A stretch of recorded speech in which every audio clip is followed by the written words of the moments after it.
السلام عليكم ورحمة الله وبركاته. الحمد لله الذي هدانا لهذا وما كنا لنهتدي لولا أن هدانا الله. أشهد أن لا إله إلا الله وحده لا شريك له وأشهد أن محمدا عبده ورسوله. إن أصدق الحديث كتاب الله وخير الهدي هدي النبي صلى الله عليه وسلم. رب اشرح لي صدري ويسر لي أمري واحلل عقدة من لساني يفقهوا قولي. اللهم صل وسلم على سيدنا محمد فاتح لما أغلق والخاتم لما سبق والناصر الحق بالحق والهادي إلى صراطك المستقيم وعلى آله وصحبه حق قدره ومقداره العظيم. أما بعد. Terima kasih kepada Tuan Komisi Majlis dan berusaha yang berhormat Datuk Seri Zamri Abdul Kadir, Menteri Besar Perak, seterusnya Datuk-Datuk, Datuk-Datuk, Puan-Puan, kepada Hafiz, hadirin hadirat yang dirahmati Allah sekalian, serta tuan guru dan alim ulama yang hadir pada malam ini. Alhamdulillah, kita panjatkan puji dan syukur kepada Allah Subhanahu Wa Taala kerana pada malam ini kita dapat berkumpul di rumah pemimpin kita dan kita dapat berbicara pada malam ini. Pengurusi minta saya menyampaikan tazkirah pada malam ini mengenai akidah. Sebenarnya pada peringkat awal saya ingat saya sampaikan dalam bentuk dakwah, tetapi dakwah dengan akidah ni benda yang berkait. Tak apa tuan-tuan, insyaAllah saya akan cuba bicara tentang akidah pada malam ini. Disebabkan hari ini pun kita melihat ada pertemuan akidah yang begitu banyak. Baik,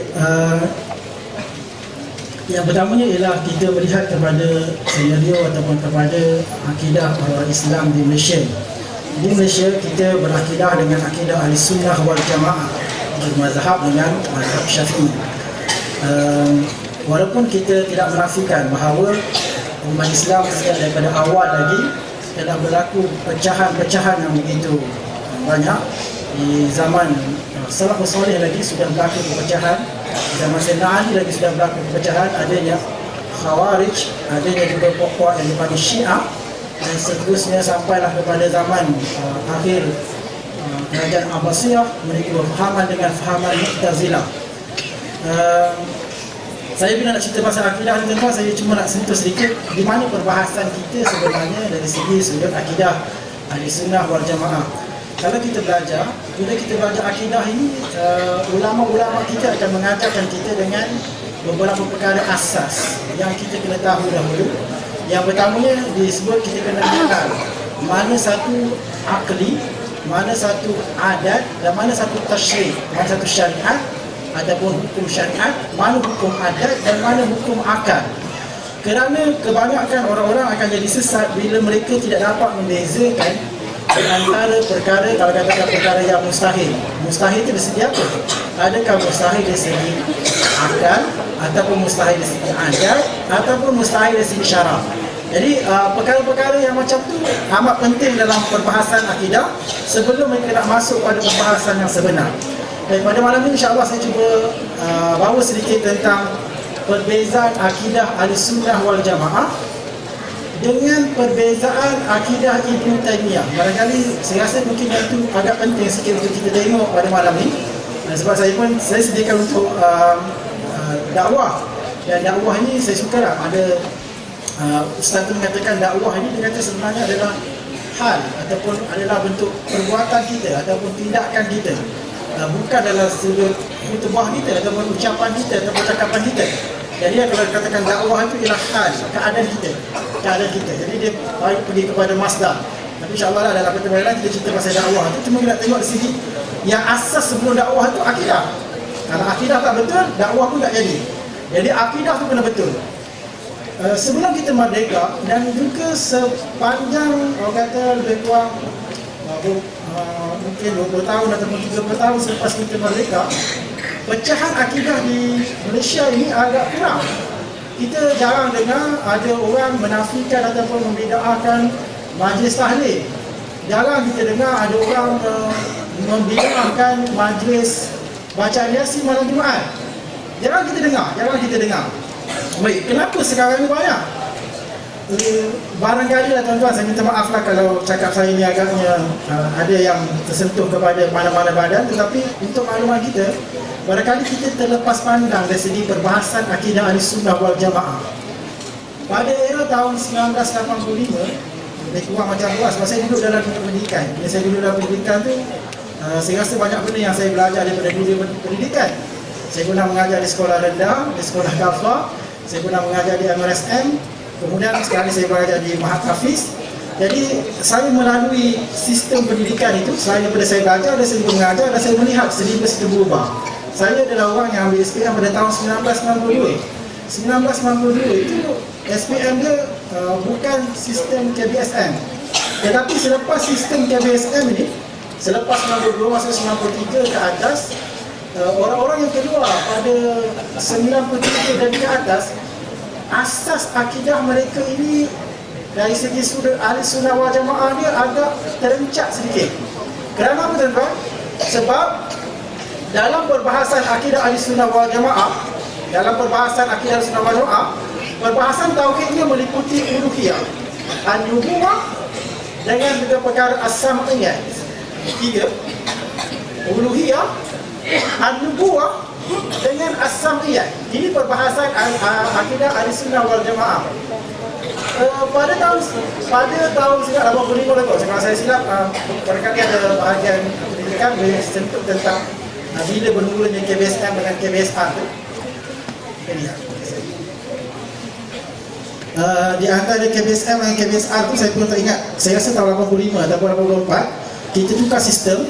Tak salah sebab kerajaan mesti meningkatkan tahap pembelajaran. Cuma kita terlepas pandang dari sudut mengekalkan akidah Ahlussunnah wal Jamaah. Tiba-tiba kita bertukar daripada sistem asas Ahlussunnah wal Jamaah, kita tukar kepada fahaman Ibnu Taimiyah.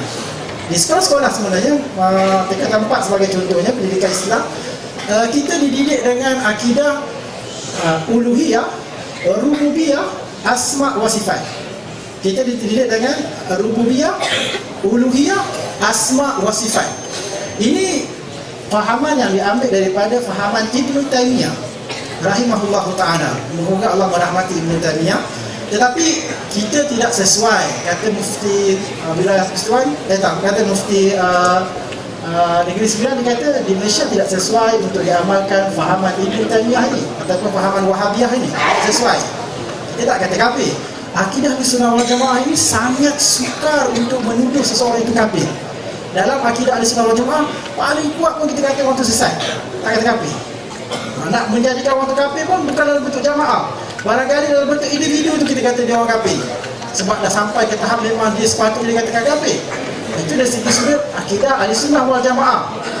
Baik, secara datanya tuan-tuan, sebab pelajaran ini dia akan sambung, sebab sistem pendidikan ini dia daripada sekolah rendah, dia akan bersambung kepada sekolah menengah, daripada sekolah menengah dia akan bersambung ke universiti.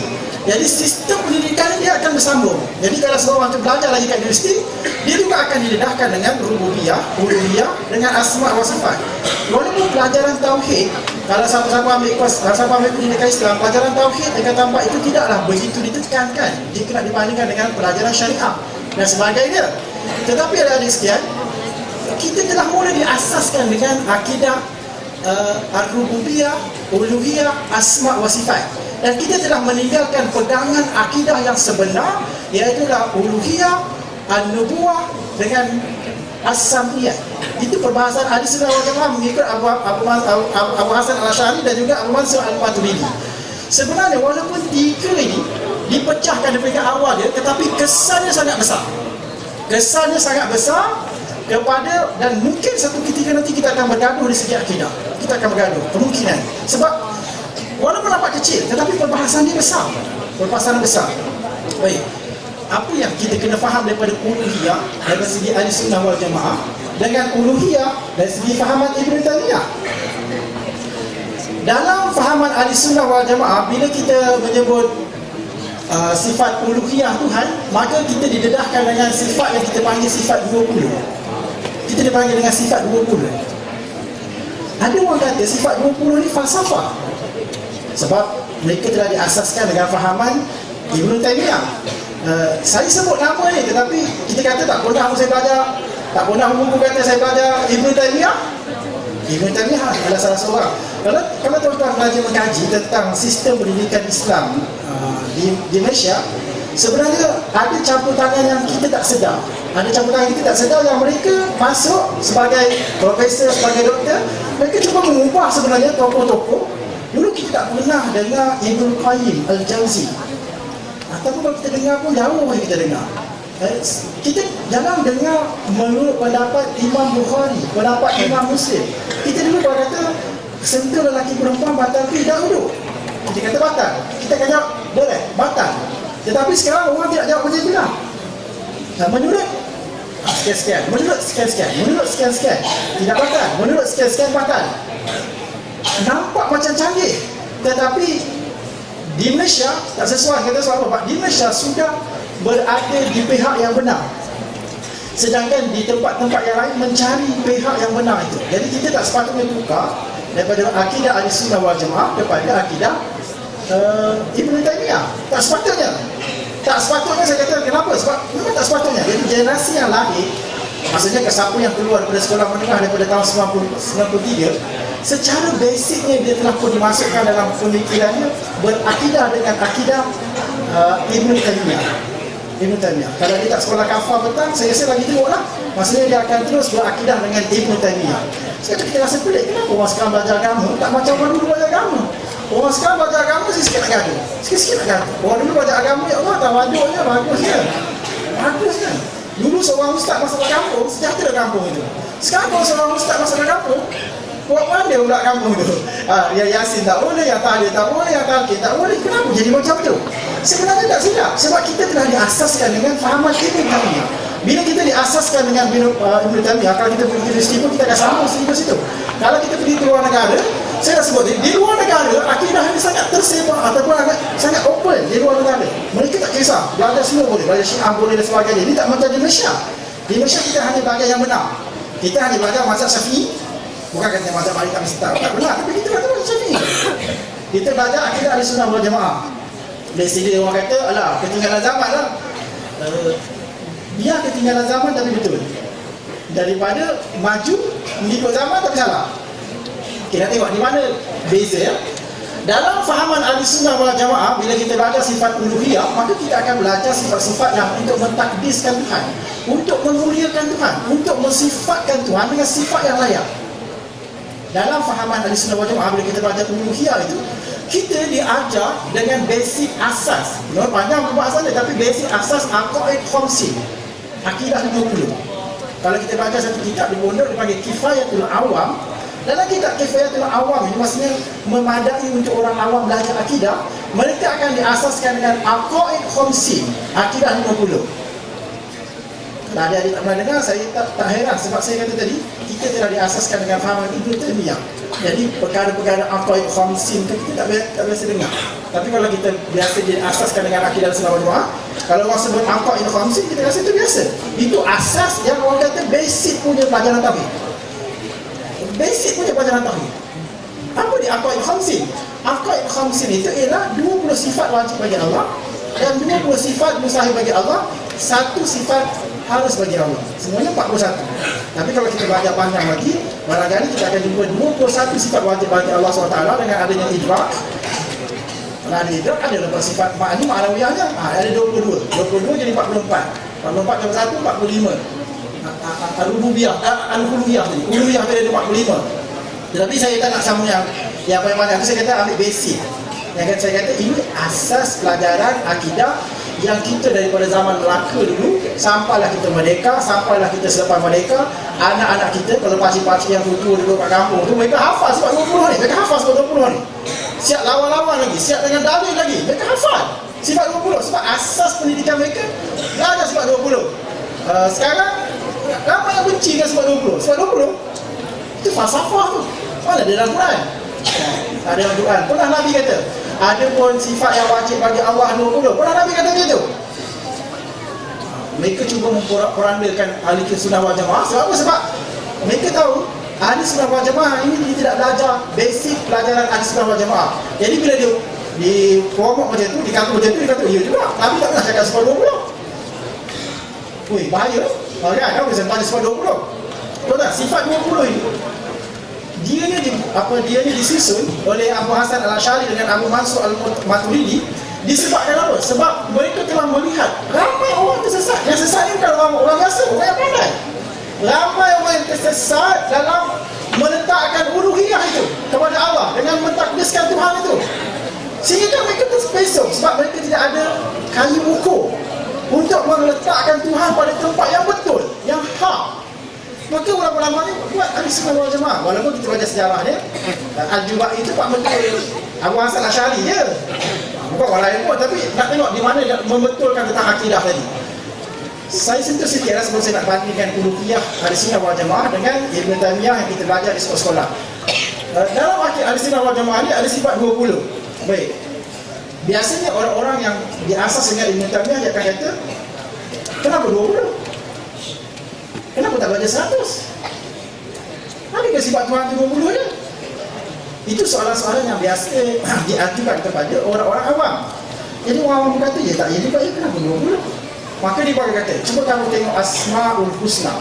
Asma'ul Husna itu ada 99. Jadi kalau ada 99 dalam Asma'ul Husna itu, Asma'ul Husna selain pertama, dia sifat Tuhan. Jadi kan Tuhan ada 99 sifat, kenapa 20? Dia akan ajukan soalan-soalan yang macam tu. Jadi orang yang belajar Ahlussunnah wal Jamaah, orang yang berakidah dengan Ahlussunnah wal Jamaah tetapi dia tidak belajar tentang asas akidah Sunnah wal Jamaah, dia tak dapat jawab. Kenapa 20 tak dapat jawab? Tetapi kalau kita tak dapat jawab pun, kita patutnya pandai menyoal juga. Kita patut pandai menyoal. Kita tak jawab, tapi kita pandai menyoal. Baiklah tuan, kita kalaulah sifat 20 tu Nabi tak pernah ajar dan dia tak kena mengira dengan Islam dan falsafah, agak-agak daripada 20 tu mana kita nak buang? Yang daripada 20 tu mana kita nak buang? Kan? Semua sekali kufur. Satu, kufur. Contohlah Allah wujud, nak buang? Kalau tak wujud, Allah mesti wujud, tak kecil berarti. Kan? Allah kuat, Allah berkehendak, Allah berkuasa, kita takkan Allah berkuasa. Allah hidup, kita takkan Allah mati. Allah berilmu, kita takkan Allah tak mati. Allah melihat, kita tahu, tak nampak. Semua daripada sifat 20 itu satu pun kita betul lah. Satu pun kita betul lah. Baik, kenapa ulama-ulama buat sifat 20? Kalau Abu Hasan Al-Asy'ari buat sifat 13, kenapa sifat 13? Kenapa 20? Kenapa angka itu? Kenapa angka itu tuan-tuan? Sebab kalau kita belajar konsep dakwah ni, bila kita seru pada orang kafir ni kita kena gunakan kaedah akal. Dia tak boleh guna Al-Quran. Dalil untuk sifat 20 Al-Quran ada. Tetapi dalil yang dipakai juga dari segi akidah, kalau kita baca akidah, kita akan baca dalil akal. Dalil akal. Dalil akal. Sebab sifat 20 ini tidak ada satu pun akal boleh menolaknya. Dan akal boleh menerimanya sekalipun orang tu satu apa pun tak reti daripada ayat Quran dan hadis. Sekalipun kalaulah Nabi dan Rasul itu tidak diutuskan, orang tetap akan menisbahkan 20 sifat dengan sifat Allah SWT, ataupun 13 dengan sifat Allah SWT, walaupun Rasul tidak diutuskan. Kenapa? Sebab Allah dah beri kita akal. Dan bila akal yang Allah beri, akal tak boleh menerima benda yang mustahil. Akal tak boleh menerima benda yang mustahil dari segi sudut akal, bukan segi syarak, dari segi akal. Jadi sifat 20 ni kalau tak tahu pun, tak pernah belajar Quran pun, kita boleh mengiktiraf sifat 20. Sebagai contoh tuan, kita tengok dewan kan, tengok rumah ni cantik kan, cantik. Agak-agak masa sebelum dia buat ni, orang yang buat ni hidup ke mati? Orang yang membuat ni hidup ke mati? Ada ke mati? Kalau mati tak jadi rumah kan? Mestilah hidup. Tengok, boleh jawab kan? Pandai kan bodoh? Mestilah pandai tu, cantik dia buat. Ada gerak tak? Bisa gerak. Ada kendak tak? Bisa kendak. Memang dia ada kedengar nak buat. Memang dia ada kedengar nak buat. Sebab apa? Akal boleh fikir sendiri. Tapi kalau saya tanya, yang buat rumah ni handsome tak? Yang tu tak menjawab lah. Kena tanya orang yang pernah tengok orang buat. Agak-agak dia ni pemurah tak? Itu pun saya tak boleh jawab. Agak-agak nama dia Ar-Rahman kot. Tak tahulah pula kalau ada tulis kat luar siapa yang buat, saya tahu nama ni. Kita takkan mampu menjawab dari segi Asma'ul Husna, melainkan mesti diutuskan Rasul datang kepada kita, ceritakan Allah Ar-Rahman, Allah Ar-Rahim, Allah Al-Malik, Allah Al-Qudus, baru kita menjawab. Tapi kalau Kalau orang kata Tuhan ada tak? Takkan Tuhan tak ada? Nabi tak diutus pun kita boleh tahu. Quran tak ada dibaca satu pun kita boleh jawab. Quran, Tuhan ada? Mesti ada. Tuhan ada tak? Mesti ada. Tuhan melihat? Mesti lihat. Tuhan wujud? Wujud. Tuhan mati tak? Ui, takkan Tuhan mati. Kita boleh jawab dengan sendiri. Itu yang perbahasan dalam uluhiyah. Dalam uluhiyah ahli sunnah wal jamaah.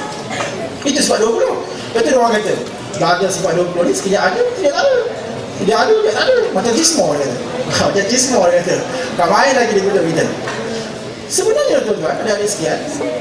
Bila kita baca sifat 20 tu sebenarnya dia punya terjemah dalam bahasa Melayu wujud lawannya Adam, tiada. Itu dalam istilah kita. Tapi sebenarnya ialah dalam istilah Arab ni kata wujud mustahil Adam.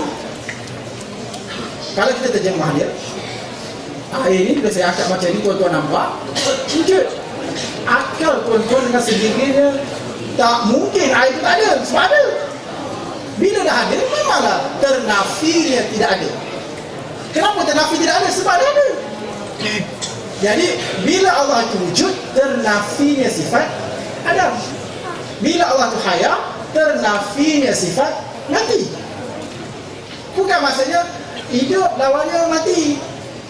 Itu istilah orang belajar, mungkin di tadika, tapi dia tak pernah ada dan tak belajar, jadi dia tak tahu dah istilah apa yang digunakan. Maksudnya bila kita kata Allah wujud, ternafi. Allah berilmu, ternafinya jahil. Allah melihat, ternafinya buta. Allah mendengar, ternafinya pekak. Ternafi. Dia tak boleh berlaku satu perkara itu dari segi akal ni, bukan segi syarak. Dari segi akal, benda yang berlawanan ni diwujud dalam masa-masa. Satu masa, tak boleh. Kalau benda ni dah ada, tak boleh tidak ada. Dia tak boleh wujud. Datang terang, takkan datang gelap. Gelap dengan terang, takkan boleh wujud dalam masa. Tak boleh. Ini dalam apa? Ini dalil akal. Akal tak boleh terima. Bukan dalil adat. Dalil adat ni maksudnya kita tentukan atas dasar kebiasaan. Biasanya kalau ayam tu kalau dia eramkan telur tu, keluarlah anak dia, itu biasa. Tapi ada juga yang tak banyak kan. Biasanya kalau orang tu masuk dalam api, terbakar lah. Itu dari segi adat. Adatnya masuk dalam api, terbakar. Tetapi kalau tak terbakar, akan boleh terima tak? Akan boleh terima. Sebab itu nafinya mustahil ni segi adat. Yang kita bicarakan dalam akidah sunnah wal jamaah, kita tahu mana satu adat, mana satu akal. Supaya kita boleh tahu. Itu sifat 20 dalam akidah sunnah wal jamaah dalam bab uluhiyah. Dalam bab uluhiyah dalam akidah Ibnu Taimiyah, maksud uluhiyah dia ialah Tuhan ni adalah dia sahaja yang berhak kita sembah. Bagaimana makna dia? Kita cintai, kita taati, kita serahkan segala-galanya. Kita semua yang bagus, semuanya kepada Tuhan.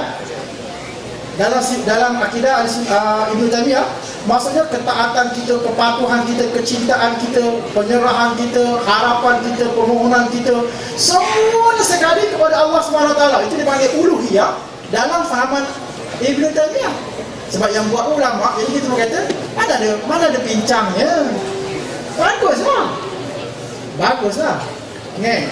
Oleh kerana ketaatan, kepatuhan dan segala-galanya kita serahkan pada Tuhan, maka dalam akidah uluhiyah Ibnu Taimiyah tidak boleh menerima sesuatu yang kita adakan selain daripada yang Tuhan tentukan, yang Nabi tentukan. Maka mereka sangat membenci orang yang menghilangkan kepatuhan kepada Nabi dengan mereka membuat bid'ah. Mereka sangat benci sebab fahaman uluhiyah mereka, kita mesti bulatkan dan kita hanya sembah Tuhan sebagaimana Nabi mengajar kita menyembah Tuhan. Kita hanya boleh beribadah jika ada dalil. Kita tidak boleh mereka sendiri. Di malam ni kita buat ceramah, saya dengan Mat saya duduk ke depan ni, mereka sendiri. Mereka sendiri tak boleh. Tak boleh, ibadah tak boleh gini. Sembahyang kita duit-duit ramai-ramai, tak boleh itu. Mereka sendiri. Dia oleh kerana dia nak menyerahkan sepenuhnya kepada Tuhan, maka dia tidak boleh menerima ada orang melakukan satu benda yang lain daripada Tuhan ajar. Kalau kita pandang sekali lagi, betul lah, pula salahnya. Betul lah kan, tak ada salah pun. Mana salahnya, betul. Pada pandangan kasar kita, tetapi dia akan melahirkan umat yang akan bermusuh dan akan menyerang dan akan membunuh dan akan membuat segala apa sahaja sekiranya ada di kalangan umat ini yang melakukan satu perkara yang Nabi tak pernah lakukan dan dalil tidak ada. Mereka akan buat, mereka akan bunyi. Dalam akidah ahli sunnah wal jamaah, saya sebut, iman itu dia tasdik bil qalbi, ikrar bil lisan, amal bil jawari, amal bil akal. Yang tak boleh diubah langsung tasdik bil qalbi. Hati ni mesti percaya, yakin, bulat, jazam yang Tuhan adalah Tuhan. Tetapi dalam bab ada juga ikrar bil lisan, kita mesti ikrar Tuhan adalah Tuhan, dan kita mesti patuh pada Tuhan, kita akan serahkan semua pada Tuhan, ikrar. Tetapi dalam akidah sunnah wal jamaah dia ada iman yazid wa yanqus, iman bertambah dan berkurang. Dan iman bertambah berkurang ni dalam bentuk zawahir ataupun zahir, ataupun dalam bentuk amal bil jawari. Jadi kalau ada seorang melakukan satu benda yang bentuknya macam maksiat kepada Tuhan, bentuknya macam penderhakaan kepada Tuhan, dalam akidah sunnah orang ini hanya dianggap sebagai asi, dan dia masih bertuhankan kepada Tuhan, dan dia masih Islam, cuma dia kategori dia asi. Sebab uluhiyah kita tidak bicarakan pasal amalan, uluhiyah kita pasal mentakdiskan Tuhan. Jangan dia kata Tuhan macam ni dah lah. Tuhan mesti takdis, mesti mulia, mesti sifat yang layak untuk dia. Itu di dalam akidah sunnah jamaah, perbahasan akidah. Tetapi kalau orang tu tak semayang, tak boleh kata dia kafir. Kalau orang tu buat benda-benda bid'ah, contohnya dia buat wirid lepas semayang, contohnya dia buat tahlil malam Jumaat, ataupun dia buat Yasin malam Jumaat, Nabi suruh baca surah Kahfi, dia baca surah Yasin. Dalam akidah sunnah wal jamaah kita kategorikan pula, dia memang buat benda bid'ah. Adakah bid'ah dia menghasilkan dosa, ataupun bid'ah dia menghasilkan pahala? Walaupun benda tu baru, walaupun benda tu Nabi tak pernah buat, dia tidak menghilangkan kepatuhan dan ketaatan kita kepada Tuhan. Bahkan perkara itu mulia. Dalam akidah sunnah wal jamaah perkara itu mulia sekiranya yang dia buat itu baik. Dalam akidah sunnah wal jamaah kita boleh buat ibadah ini sekiranya nas tidak ada menghalang kita. Dalam akidah Ibn Taymiyah kita hanya boleh buat ibadah bila ada nas menyuruhnya. Sebab itu kalau kita tengok di zaman Nabi, doa iftitah sebagai contohnya, Nabi tak pernah pun semua orang baca doa iftitah. Tiba-tiba sahabat Nabi baca doa iftitah. Lepas tu Nabi kata, siapa yang tadi baca doa, baca Allahu Akbar kabira walhamdulillah katsira, siapa baca tadi? Sahabat kata, saya Rasulullah. Aku melihat ramanya malaikat nak mencatat tentang kebaikan dia. Pernah juga Nabi bangun-bangun, biasanya Allah Akbar, Sami Allahu liman hamidah. Orang tanya, ya Rasulullah, kenapa hari ini bangun dengan Sami Allahu liman hamidah? Aku diberitahu oleh malaikat kata Nabi bahawa tadi ada orang menyebut Alhamdulillah dalam rukuk, dia bilang Alhamdulillah, dan Allah mendengar apa yang orang terpuji kat dia. Maka aku kata, Sami Allahu liman hamidah, Allah mendengar orang yang memuji Allah Subhanahu Wa Taala. Ini perkara yang Nabi tak buat, tapi saya buat. Muhammad Rasul sebagai contoh, sahabat mengamuknya dengan kumpulan mereka. Nabi tak buat, tapi mereka membuat. Sebab itu tuan-tuan, kalau kita tengokkan, kalau kita teruskan akidah uluhiyah ini sampai kepada universiti, sampai ke PhD, satu ketika nanti semua amalan yang biasa kita buat tak boleh. Hari ini dah ada orang kata sambutan Muhammad Rasul itu macam sambutan technician, bahkan lebih teruk daripada technician.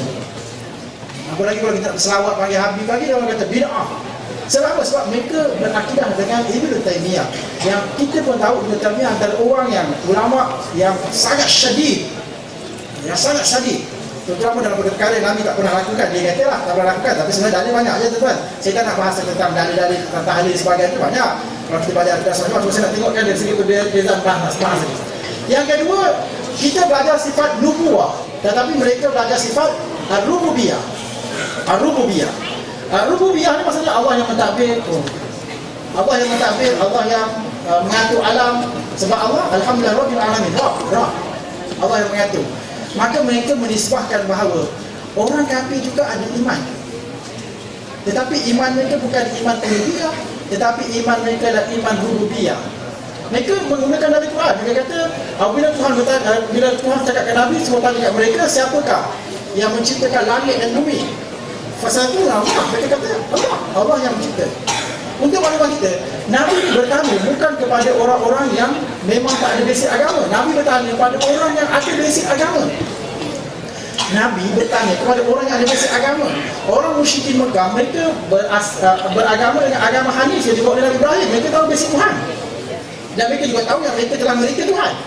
Orang-orang Yahudi, mereka tahu Allah Tuhan, tapi mereka juga percaya bahawa Uzair itu Tuhan.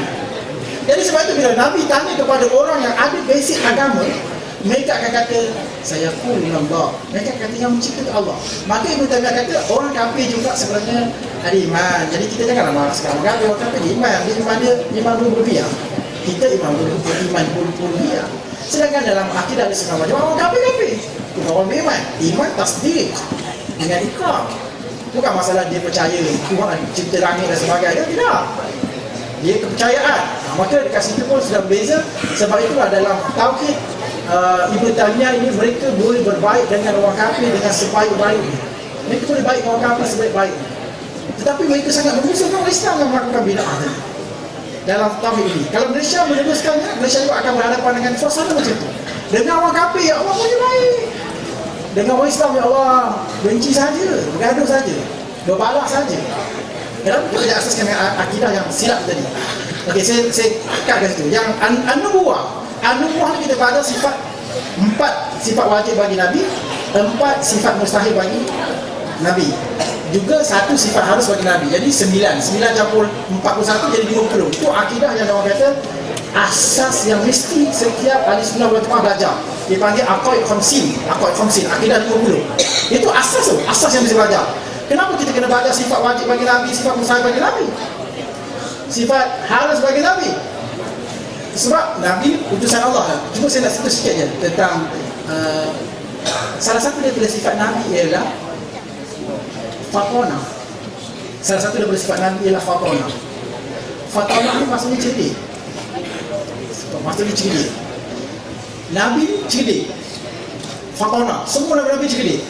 Tetapi Allah Subhanahu Wa Taala tidak menjadikan Nabi ini seorang yang pandai membaca dan juga tidak menjadikan Nabi ini seorang yang pandai menulis.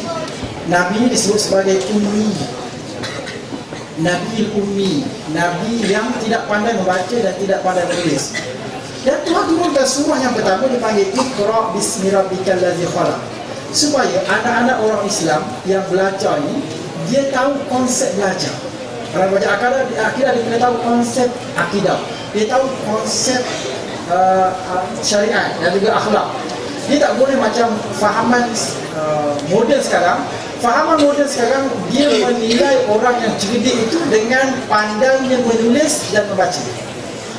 Dalam akidah Ahlussunnah wal Jamaah, seorang itu dianggap sebagai pandai. Dia bukan dalam konsep pandai menulis dan bukan konsep pandai membaca. Tetapi pandainya dalam orang Islam itu ialah fatonah dalam orang Islam itu ialah dia mengambil agama itu daripada orang yang beramanah. Dia bukan mengambil ilmu dengan sebab dia pandai baca. Baca kat Google kan, oh macam ni. Baca dekat buku kan, oh macam ni. Itu asas yang sangat lemah.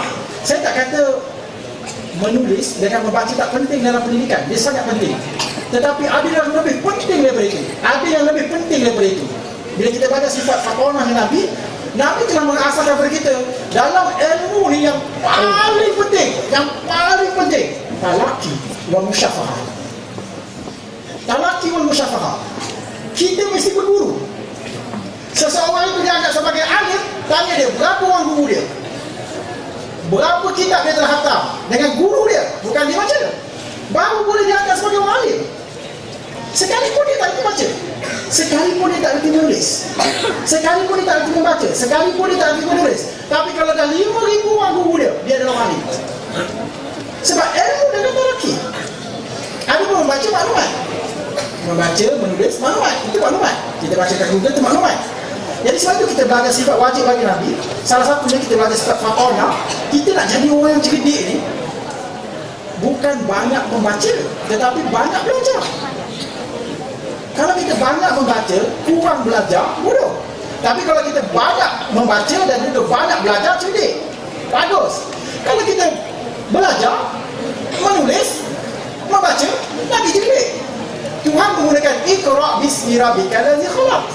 Khalaqal insana min 'alaq. Iqra wa rabbukal akram. Allazi 'allama bil qalam itu kemuliaan. Allazi 'allama bil qalam itu kemuliaan. Tapi Iqra dulu. Apa Iqra? Bacalah. Fi'il amri. Bacalah. Bacalah. Bila bacalah maksudnya mesti ada yang orang membaca dan ada orang yang mengawal bacaan itu. Ini dia panggil konsep talaqi wal musyafahah. Dan Quran tegaskan lagi dalam surah 6. Wa innaka latulaqqal Qur'an min ladun hakimin alim. Allah tegaskan, Muhammad engkau telah bertalaki Al-Quran. Konsep talaki.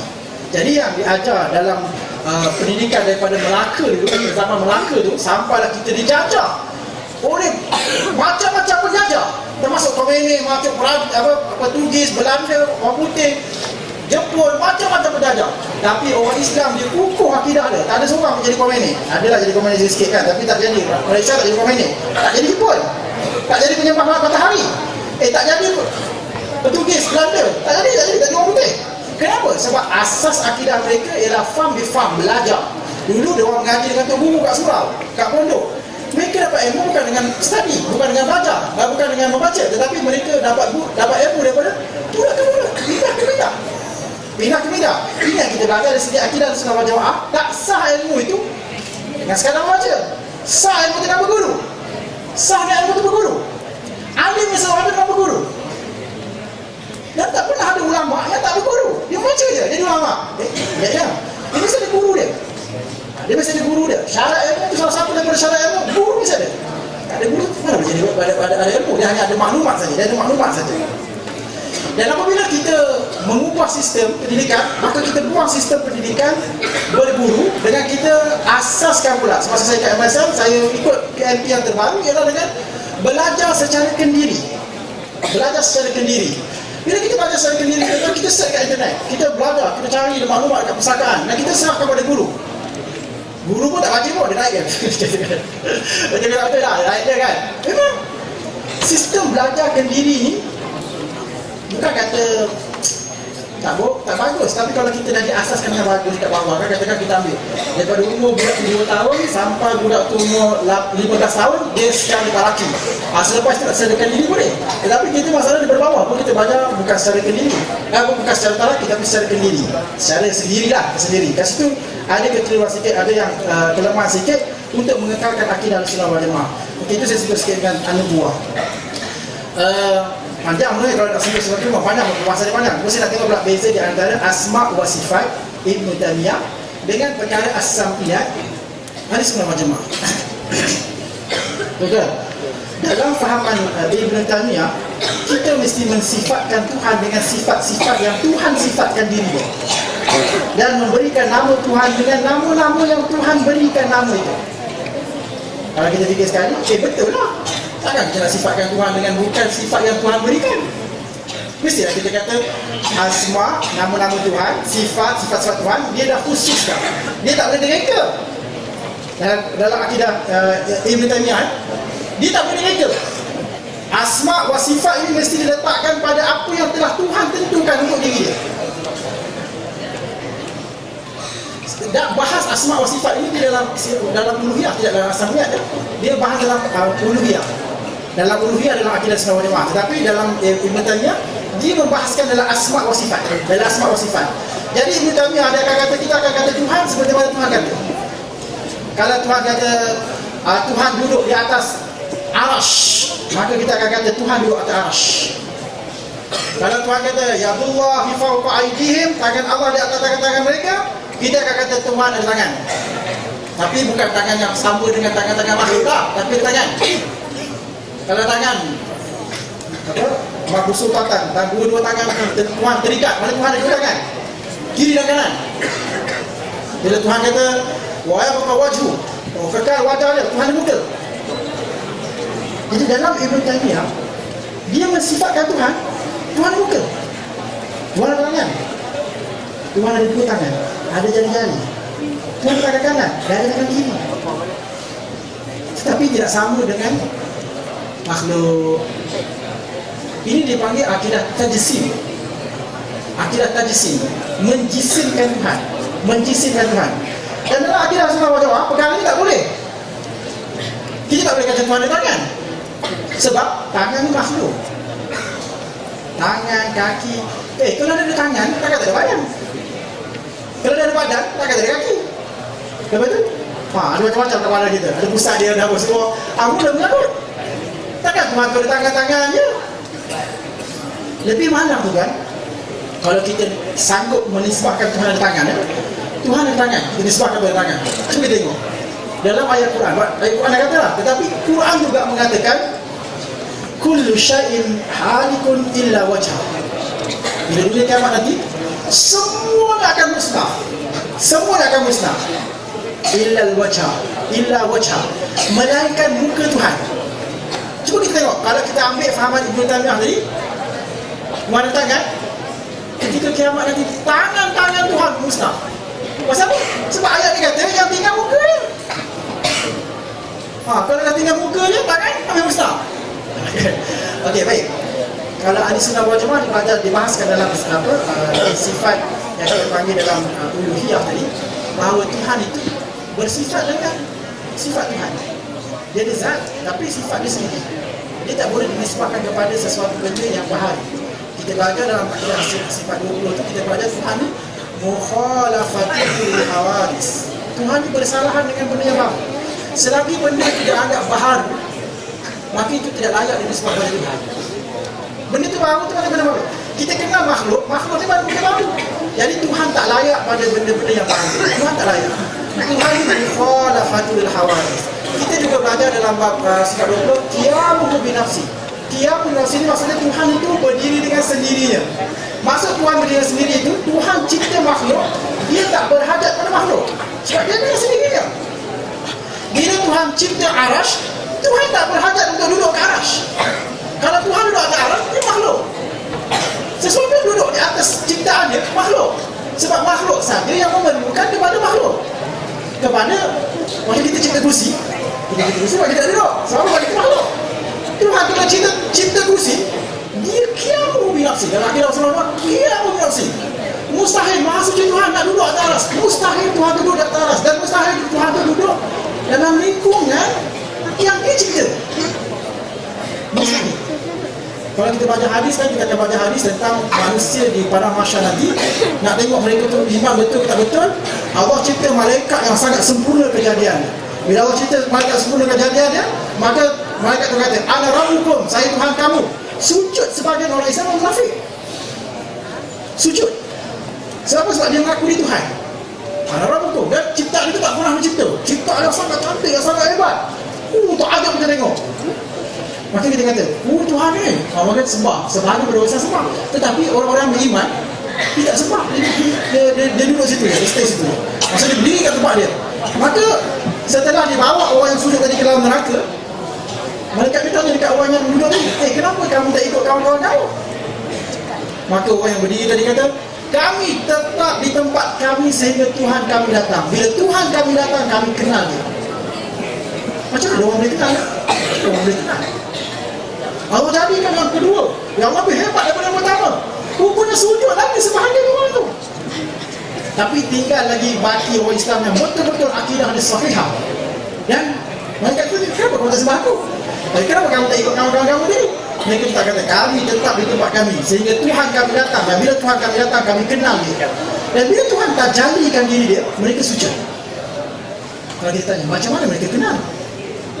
Satu yang kita mesti belajar, Tuhan kata, laisa kamislihi syai'. Laisa kamislihi syai', tak serupa dengan serupa yang nak serupa. Dia bukan katakan kita kata ini serupa dengan B ataupun hampir serupa, tak. Dia tak serupa dengan hampir serupa. Ini orang ni hampir serupa orang ni.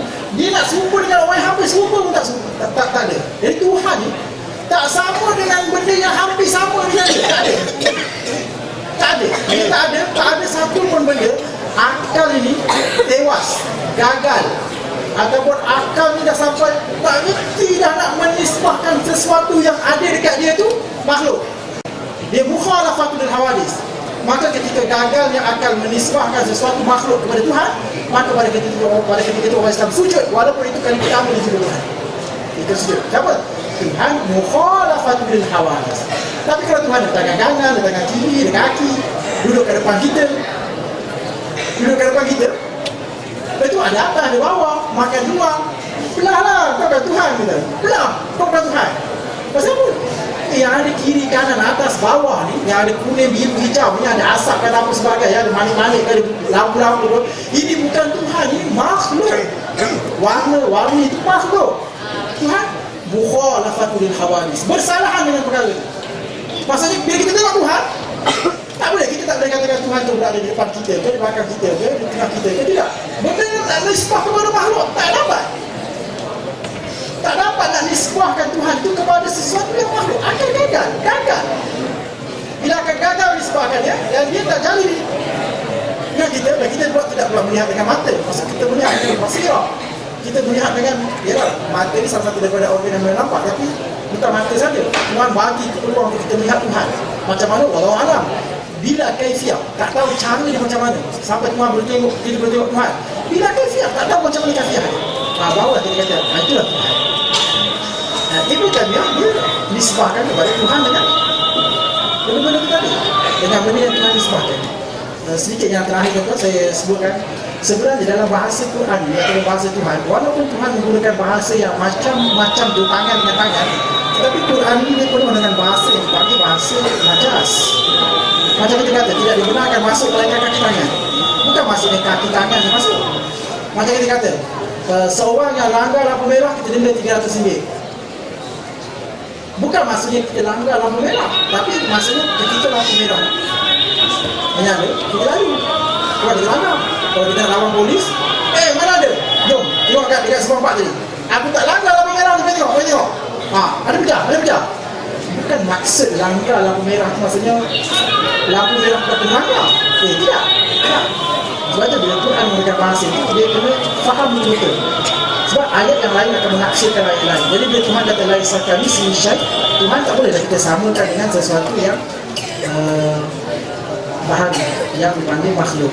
Ini hadirin dan hadirat sekalian, tiga perkara ini kalau boleh lah, kan? Saya cakap dekat rumah ibu ni, Tok boleh sampai-sampai kat keluarga kan? Maksudnya tiga ni kalau kita boleh cabut dari sistem pendidikan kita. Fahaman uluhiyah, asma wa sifat kita boleh cabut balik, dan kita boleh gantikan dengan uluhiyah, nubuwah, as-sam'iyat. As-sam'iyat itu maksudnya perkara-perkara yang panca indera tak boleh capai, seperti syurga, neraka, malaikat, jin. Ini perkara ghaibiyat, perkara yang kita percaya ada, tetapi akal tak boleh sampai, panca indera tak boleh membuktikannya. Ada perkara sam'iyat. Ini akidah kita yang telah lama. Kalau nak kata di Melaka dulu kita jadi hebat sebagainya, ini akidah Ahlussunnah wal Jamaah. Jadi tak sepatutnya akidah Ahlussunnah wal Jamaah ini tidak berada di pendidikan perdana. Dan tak sepatutnya ulama-ulama Ahlussunnah wal Jamaah ini tidak berada di pendidikan perdana. Sepatutnya dia berada di pendidikan perdana. Di sekolah rendah, di sekolah menengah, di tadika, di universiti. Sepatutnya akidah sekolah Jamaah kalau kita belajar perbandingan dengan mazhab-mazhab lain Syiah sebagainya, akidah sekolah Jamaah mesti khatam dulu. Belajar dulu. Mazhab Syafi'i mesti belajar dulu, hafal dulu, baru masuk pada mazhab-mazhab yang lain. Jadi kalau itu kita boleh tekankan, insyaAllah kita tak bergaduh. InsyaAllah kita boleh talqin. InsyaAllah kita boleh tak talqin. InsyaAllah kita boleh tahlil dan boleh tak tahlil. InsyaAllah kita boleh baca Yasin malam Jumaat. InsyaAllah tak gaduh. Dan terbukti kita tak pernah kurang sekali dalam masa yang begitu lama. Kita tak pernah kurang sekali dalam masa yang begitu lama.